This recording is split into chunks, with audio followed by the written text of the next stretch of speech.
Boj za ponovno osvojitev Evrope se vrača. Odpor je končno res prišel. Če ste nekdo, ki se tako zelo boji islamskega prevzema in verjamete, da ni nobenega upanja, potem je ta video za vas, ker ljudje opažajo spremembe in stvari se spreminjajo. In to se začenja v Evropi. Vsi so rekli, da je bilo le vprašanje časa. Visoke stopnje rojstev, množične migracije, kulturni prevzem ti je že v teku. Zahod bi popustil, Evropa bi se uklonila. In islam bi podedoval prihodnost. Ja, mislim, da se tako počuti veliko nas. Ta zgodba razpada. Ne počasi, ne teoretično. Prav zdaj, v vladnih podatkih, v migracijskih vlogah, v anketah, v samem osrčju vere. Dve steni sta zrasli, ena na zahodu, ena znotraj muslimanskega sveta. In neustavljiva sila je pravkar trčila v obe. Začnimo z Evropo, ker tam preprosto ni mogoče prezreti preobratov v politiki. In nikjer ni preobrat bolj izrazit kot na Švedskem, državi, ki se je nekoč predstavljala kot humanitarna velesila. Leta 2015, na vrhuncu evropske migrantske krize, je Švedska v enem samem letu prejela 162.877 prošenj za azil, kar je največje letno število, odkar država vodi evidence. No, ne počnite. Ne počnite tega. Ne počnite tega, če je to vaša država. Slaba ideja. Sistem je bil preobremenjen, integracija se je ustavila. Skrbi glede nasilja tolt in segregiranih sosesk so preraste v nacionalno razpravo, ki je bila prej preveč občutljiva, da bi jo sploh lahko imeli. Švedski establishment je leta obravnaval kritiko migracijskega modela kot skorajda tabu. In številne države to še vedno počnejo. Ampak spomnite se, kako pred 5 leti, če bi si sploh upali izreči nekatere stvari, ki jih zdaj govorimo, ne bi bili samo aretirani, ampak bi vas imeli za največjo rasistko in islamofobko na svetu. In zdaj postaja skorajda nekaj običajnega, da lahko govorimo o resničnih težavah. To je samo po sebi ogromen premik, ki ga, mislim, ne cenimo dovolj. Vsak, ki je izrazil skrb glede integracije, vzporednih skupnosti ali dolgoročnih stroškov socialne države, je tvegal, da ga označijo za ekstremista. Potem so podatki to potrdili. Predmestje za predmestjem v Stockholmu, Malmöju in Göteborgu je razvilo koncentracija prebivalstva, rojenega v tujini, kjer je bila brezposelnost 2- ali 3-krat višja od državnega povprečja, kjer je policija začela označevati ranljiva območja in kjer se je nasilje stopnjevalo. Do te mere, da je Švedska od vseh držav zabeležila eno najvišjih stopenj umorov s strelnim orožjem na prebivalca v Evropi. Poglejte, če boste sprejemali ljudi iz tretjega sveta, boste imeli razmere tretjega sveta. Nekaj se je moralo spremeniti. Do leta 2022 je sporazum TD spremenil vse. Desnosredinska koalicija, ki so jo podpirali švedski demokrati, ista stranka, ki je bila politično nedotakljiva 2 desetletji, je sedla za mizo in sprejela odločitev, ki bi bila desetletje prej nepredstavljiva. Namenoma bi zmanjšali pravice do azila na zakonski minimum, ki ga dovoljuje pravo EU in mednarodno pravo. Mislim, kako to ni zdrava pamet, to mi ni jasno. In, odkrito povedano, je bil cilj narediti Švedsko neprivlačno za nove priseljence.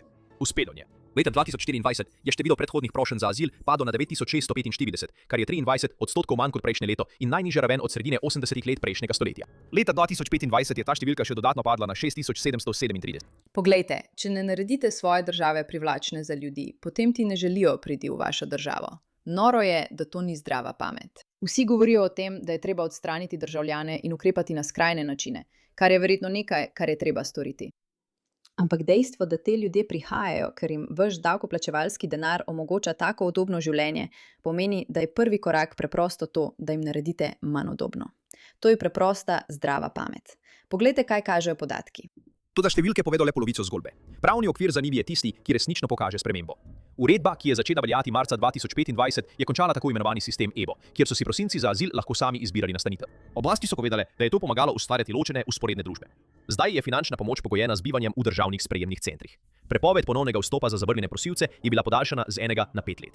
Možnost spremembe statusa, kjer so lahko zavrnjeni prosilci za azil tiho prešli na delovna dovoljenja in tako vseeno ostali, je bila ukinjena aprila 2025. In najbolj opazen ukrep od vseh, denarna pomoč za vrnitev. Švedska vlada je predlagala, da se znesek zviša na 350.000 švedskih kron na osebo, kar je približno 38.000 ameriških dolarjev in naj bi začelo veljati leta 2026, v primerjavi z le 10.000 kronami na odraslo osebo po starem sistemu. To je 35-kratno povečanje. Matematika je preprosta. Švedska je zdaj pripravljena izplačati velike zneske, da bi migrante prepričala, naj prostovoljno odidejo, namesto da bi se naslednjih 40 let borili z integracijo. Ali ne bi to imelo več smisla, če bodo uporabili vaš davkoplačevalski denar? Saj ne bi smel iti zato, da ostanejo v hotelih, v katerih bi radi bivali vi, ampak zato, da jih prepričajo, naj gredo drugam. To je zelo preprost sistem, ni jih treba dobesedno pobrati in vreči ven. Lahko jih tudi spodbudite. Povsod pa to ne bo delovalo. V res zelo propadlih družbah to ne bo delovalo, ampak v državah, kjer se ljudje počutijo nekoliko nelagodno morda. To ni več Švedska iz leta 2015, ampak Švedska je le uvod. Saj je Danska, šla dlje kot katerakoli druga država v Evropi. Pod vodstvom predsednice vlade Mette Frederiksen in socialnih demokratov je Danska sprejela, kot sama vlada pravi, politiko ničelnega števila beguncev. In številke potrjujejo te besede. Leta 2024 je Danska podelila azil le 864 ljudem. To je najnižja številka v več kot 40 letih. Izjema je le leto 2020, ko so zaradi zaprtja meja zaradi covida uvedli omejitve. Po podatkih britanskega notranjega ministrstva so danske politike zmanjšale število prošenj za azil na najnižjo raven v 40 letih in povzročile odstranitev 95% tistih, katerih prošnje so bile zavrnjene. 4 prošnje za azil na 10 tisoč prebivalcev v letu 2024. V Veliki Britaniji je bila ta številka 16. Odvračilni ukrepi delujejo. In tukaj je del, ki ga nihče zunaj Skandinavije zares ne razume. To izvaja sredinsko leva vlada. Vidite to prasko? Socialdemokratska vlada. To je res neverjetno fascinantno. To se mi zdi neverjetno zanimivo, ker to ni samo problem desnice. To je problem, ki ga ljudje povsod vidijo kot nekaj, s čimer se je treba spopasti, kaj ne? To je nekako logično. Socialdemokratska predsednica vlade, ista politična tradicija, ki je zgradila dansko socialno državo, je zdaj arhitektka najbolj restriktivnega migracijskega režima v Evropski uniji. Frederiksenin argument, izrečen v enem intervjuju za drugim, je neposreden. Danski model socialne države, pravi, ne more preživeti nenadzorovane migracije. Revni plačujejo najvišjo ceno za neuspešno integracijo, preobremenjene šole, nasilje tolp, soseske, kjer je državna oblast drugotnega pomena. Po njenih lastnih besedah za Newsweek sredi leta 2025. Ni človekova pravica priti na Dansko, posiliti in ostati. To je aktualna predsednica vlade nordijske socialne demokracije leta 2025. Norost, norost, norost. Frederiksenov okvir vsega globlje od retorike. Temelji na doktrini, ki jo danski sistem imenuje začasnost.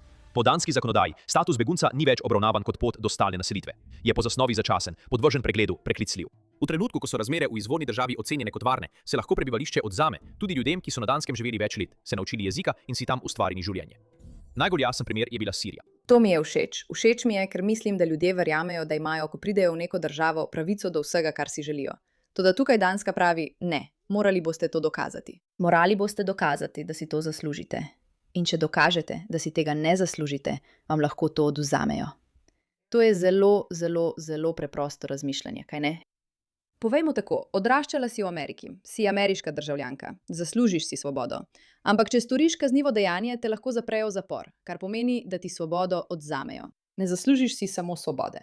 Moraš ravnati tako, da dokažeš, da jo lahko ohraniš. Ampak za prisiljence je drugače. Pridejo v državo in če se obnašajo kot kriminalci, jim tega ne oduzamejo. To se mi zdi noro. Do opadka Bašarja al-Asada konec leta 2024 je Danska začela odzemati prebivališče sirskim beguncem iz območij, ki jih je vlada označila za varna, vključno z Damaskom in Homsom. Nekateri danski Sirci so začeli razmišljati o prostovoljni vrnitvi, pri čemer je vlada ponujala repatriacijske subvencije v višini približno 38.000 ameriških dolarjev na osebo, da bi olajšala vrnitev. Za tisoče beguncev na Danskem to pomeni življenje v stanju stalne negotovosti. Potem je tu še osrednji ukrep, paket za geta iz leta 2018 uradno imenovan Ena Danska brez vzporednih družb. Sirija na soseske, kjer tako imenovani nezahodni priseljenci in njihovi potomci predstavljajo več kot 50% prebivalcev, kjer so stopnje kriminala visoke, izobrazba nizka in dohodki pod državnim povprečjem. Lahko samo rečem, da je dejstvo, da obstajajo kraji na Danskem, kjer migranti zdaj predstavljajo več kot 50%. Noro število, o katerem se kar mimogrede šalimo, a tako ne bi smelo biti. Ko je območje določeno, lahko država poruši socialna stanovanja, da spremeni demografsko sestavo. Najbolj sporen ukrep pa je tisto, kar se zgodi z otroki. Mački na teh območjih morajo od 1. leta starosti obiskovati vrtec, ki temelji na danskem jeziku in vrednotah, vsaj 25 ur na teden. Wow, če družine tega ne upoštevajo, izgubijo otroške dodatke. In od leta 2025 bodo morali begunci, ki prejemajo socialno pomoč, opraviti 37-urni tedenski delovni obveznosti, vključno z obveznimi pripravništvi in učenjem jezika. To je prisilna asimilacija, podprta s celotno gospodarsko močjo države. Če je Švedska obrat v nasprotno smer, je Danska zid iz opek. A južneje postane še težje, ker je tu Nemčija. Lahko sam rečem, da mi to daje toliko upanja. Ali se še kdo drug počuti nekoliko olajšanega, ko vidi, da obstajajo države, ki zdaj ravnajo prav? Vem, da migrantska situacija na Danskem ni dobra. Tudi situacija z islamom ni dobra. To tega ni rešilo, ampak je vsaj nekakšna pot do boljših rešitev, kaj ne? In Francija ni samo zaostrila svojih meja. Napadli so tudi ideološko infrastrukturo znotraj svojih mest. 5. novembra 2025 je nemški notranji minister Alexander Dobrindt prepovedal organizacijo Muslim Interactive. Oblasti so pred sončnim shodom izvedle racije na 7 lokacijah v Hamburgu, na 12 v Berlinu in Hessnu. Zapredili so premoženje in zaprli spletne strani. Skupina, ustanovljena leta 2020, je zgradila privlačno prisotnost na družbenih omrežjih s tisoči sledilcev na TikToku in YouTubu ter zbrala 1000 podpornikov na demonstracijah v Hamburgu v začetku leta 2024, kjer so napisi sporočali: Kalifat je rešitev.